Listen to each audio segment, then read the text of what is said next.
Hello అండి, మనము hand దగ్గర హామ్ హోల్ దగ్గర ప్లస్ ఆకారం, బ్యాక్ అండ్ ఫ్రంట్ ఇంకా హ్యాండ్స్ ప్లస్ ఆకారం కావాలంటే మనం ఇక్కడ సైడ్ జాయింటింగ్ చేస్తాం కదండి. వేసినప్పుడు అయితే మనము రెండు చేతులు అయితే ఒక దగ్గర పెట్టేసి అయితే ఎక్స్ట్రాస్ ఉంటే కట్ చేసి పడేసుకోవాలి.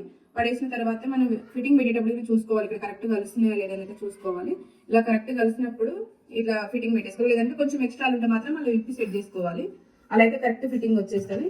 మనం ఇప్పుడు ఫిట్టింగ్ పెట్టేసుకునేటప్పుడు అయితే కొంచెం సైడ్కి అయితే రెండు ఫోల్డింగ్స్ హ్యాండ్స్ అయితే కలిపి కుట్టేసుకొని కొంచెం స్టిచ్ చేసుకున్న తర్వాత ఇంకా మనం హ్యాండ్ లూజ్ అయితే చెక్ చేసుకోవాలి. వీళ్ళదైతే 6 inches ఉంది హ్యాండ్ లూజ్. దీని నుంచి అయితే హామ్ హోల్ దగ్గరికి అయితే కరెక్ట్ వీళ్ళది 18 inches హామ్ రౌండ్ ఉంది. 18 వరకు అయితే ఇలా స్ట్రేట్ కుట్టేసుకుంటూ రావాలి. వచ్చిన తర్వాత మళ్ళీ వేస్ట్ రౌండ్ చెక్ చేసుకొని అయితే కుట్టేసుకోవాలి. ఫిట్టింగ్ అయిపోయినాక మాత్రం ఇట్లా ప్లస్ ఆకారం అయితే వస్తుందండి. ఈ ప్లస్ ఆకారం రావడానికి అయితే అలా కరెక్ట్ మెజర్మెంట్స్ హ్యాండ్స్ కటింగ్ దగ్గర చూసుకొని కటింగ్ చేసుకోవాలి. ఓకేనా? ఈ టిప్ అయితే మీకు అర్థమైంది అనుకుంటా.